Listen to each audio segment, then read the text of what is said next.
샬롬 2022년 6월 1일 수요일입니다. 기도하겠습니다. 주님, 오늘도 말씀으로 이 하루를 열게 하심을 감사드립니다. 주님, 오늘 하루 우리의 생각을 초월해 계신 하나님을 원하게 하소서. 숨을 쉴 때마다 하나님의 영광을 들이쉬고 내쉬게 하소서. 그리하여 우리를 위해 빛을 드러내시는 주님을 만나게 하소서. 예수님의 이름으로 기도드립니다. 아멘. 오늘의 말씀은 레위기 4장입니다. 여호와께서 모세에게 말씀하여 이르시되 이스라엘 자손에게 말하여 이르라. 누구든지 여호와의 계명 중 하나라도 그릇 범하였으되 만일 기름 부음을 받은 제사장이 범죄하여 백성의 허물이 되었으면 그가 범한 죄로 말미암아 흠 없는 수송아지로 속죄 제물을 삼아 여호와께 드릴지니 그 수송아지를 회막문 여호와 앞으로 끌어다가 그 수송아지의 머리에 안수하고 그것을 여호와 앞에서 잡을 것이요. 기름 부음을 받은 제사장은 그 수송아지의 피를 가지고 회막에 들어가서 그 제사장이 손가락에 그 피를 찍어 여호와 앞 곧 성소의 휘장 앞에 7번 뿌릴 것이며 제사장은 또 그 피를 여호와 앞 곧 회막 안 향단 뿔들에 바르고 그 송아지의 피 전부를 회막 문 앞 번제단 밑에 쏟을 것이며 또 그 속죄 제물이 된 수송아지의 모든 기름을 떼어낼지니 곧 내장에 덮인 기름과 내장에 붙은 모든 기름과 두 콩팥과 그 위의 기름 곧 허리 쪽에 있는 것과 간에 덮인 꺼풀을 콩팥과 함께 떼어내되 화목제 제물의 소액에서 떼어냄 같이 할 것이요 제사장은 그것을 번제단 위에서 불사를 것이며 그 수송아지의 가죽과 그 모든 고기와 그것의 머리와 정강이와 내장과 똥 곧 그 송아지의 전체를 진영 바깥 재 버리는 곳인 정결한 곳으로 가져다가 불로 나무 위에서 사르되 곧 재 버리는 곳에서 불사를 지니라. 만일 이스라엘 온 회중이 여호와의 계명 중 하나라도 부지 중에 범하여 허물이 있으나 스스로 깨닫지 못하다가 그 범한 죄를 깨달으면 회중은 수송아지를 속죄제로 드릴지니 그것을 회막 앞으로 끌어다가 회중의 장로들이 여호와 앞에서 그 수송아지 머리에 안수하고 그것을 여호와 앞에서 잡을 것이요 기름 부음을 받은 제사장은 그 수송아지의 피를 가지고 회막에 들어가서 그 제사장이 손가락으로 그 피를 찍어 여호와 앞 휘장 앞에 7번 뿌릴 것이며 또 그 피로 회막 안 여호와 앞에 있는 제단 뿔들에 바르고 그 피 전부는 회막 문 앞 번제단 밑에 쏟을 것이며 그것의 기름은 다 떼어 제단 위에서 불사르되 그 송아지를 속죄제의 수송아지에게 한 것 같이 할지며 제사장이 그것으로 회중을 위하여 속죄한즉 그들이 사함을 받으리라. 그는 그 수송아지를 진영 밖으로 가져다가 첫 번 수송아지를 사름같이 불사를 지니 이는 회중의 속죄제니라. 만일 족장이 그의 하나님 여호와의 계명 중 하나라도 부지 중에 범하여 허물이 있었는데 그가 범한 죄를 누가 그에게 깨우쳐 주면 그는 흠없는 순념소를 예물로 가져다가 그 순념소의 머리에 안수하고 여호와 앞 번제물을 잡는 곳에서 잡을지니 이는 속죄제라. 제사장은 그 속죄 제물의 피를 손가락에 찍어 번제단 뿔들에 바르고 그 피는 번제단 밑에 쏟고 그 모든 기름은 화목제 제물의 기름같이 제단 위에서 불사를 지니 이같이 제사장이 그 범한 죄에 대하여 그를 위하여 속죄한즉 그가 사함을 얻으리라.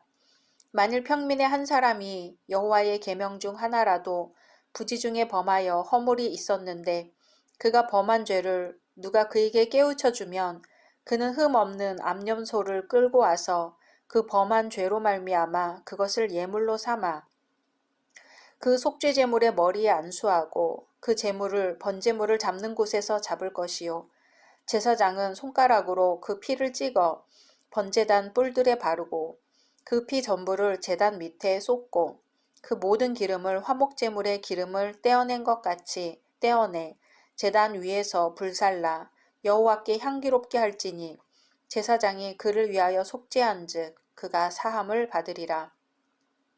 그가 만일 어린 양을 속죄제물로 가져오려거든 흠 없는 암컷을 끌어다가 그 속죄제의 제물의 머리에 안수하고 번제물을 잡는 곳에서 속죄제물로 잡을 것이요 제사장은 그 속죄제물의 피를 손가락으로 찍어 번제단 뿔들에 바르고 그 피는 전부 제단 밑에 쏟고 그 모든 기름을 화목제 어린 양의 기름을 떼낸 것 같이 떼내어 제단 위 여호와의 화제물 위에서 불사를 지니 이같이 제사장이 그가 범한 죄에 대하여 그를 위하여 속죄한즉 그가 사함을 받으리라. 아멘. 번제가 과거의 죄를 사함받기 위한 것이고 소제는 개인적 성별을 위해 화목제는 하나님과 공동체의 교제 유지를 위해 바쳐진 제사라면 속죄제는 무지로 범한 죄를 용서받기 위해 드리는 제사입니다. 그리고 속죄제는 속건제와 밀접한 관계를 갖고 있습니다. 속죄죄에 해당되는 히브리어는 하타트인데 하타, 범죄하다에서 파생된 것으로 범죄한 사실을 전제로 합니다. 이 제사는 죄로부터 정결케 되는 수단이었습니다. 속죄죄를 드리는 목적은 뜻하지 않게 하나님께서 주신 계명 가운데 하나를 범한 것에 대해 속죄를 구하는 것입니다. 속죄죄를 드려야 하는 구체적인 상황은 증인임에도 불구하고 증언을 하지 않았을 때, 부정한 들짐승이나 가축이나 곤충의 시체를 만진 경우, 부정한 사람과 접촉한 경우, 경솔하게 맹세한 경우입니다. 이 모두는 고의가 아니라 부지 중에 범죄한 것들입니다. 대부분의 성도는 뜻하지 않게 또는 알지 못하고 범한 죄에 대해 거의 죄책을 느끼지 않습니다. 그러기에 사람들은 자기의 죄에 대해 변명하며 무지에서 비롯된 습관적인 버릇을 주저하지 않고 행합니다. 하나님의 율법은 그 같은 변명을 인정하지 않습니다. 아무리 부지 중에 범한 죄라 할지라도 그것은 하나님께 대한 불순종이며 다른 사람의 권리를 침해하고 무시하는 것입니다. 특히 이스라엘은 신정 정치 체제로서 하나님과 이웃과의 관계가 깊이 결속되었기에 부지 중에 범한 죄도 지극히 심각한 문제로 선언되었습니다. 모든 죄는 고의로 범했건 모르고 범했건 본질적으로 죽음을 초래하기 때문입니다. 이는 고대 근동에서 유행하던 조약 형식에서도 발견됩니다. 이 조약에 따르면 종 혹은 하급자는 주권자에게 절대 복종해야 합니다. 그렇지 못하면 냉혹한 처벌을 받았습니다. 이것은 이스라엘에도 적용되는 것으로 하나님께서는 온 우주를 주관하시는 권세자이기에 그분의 뜻은 항상 존중되어야 합니다. 더욱이 이스라엘은 그분과 언약을 맺은 백성이므로 언제나 하나님의 의도에 따라야 합니다.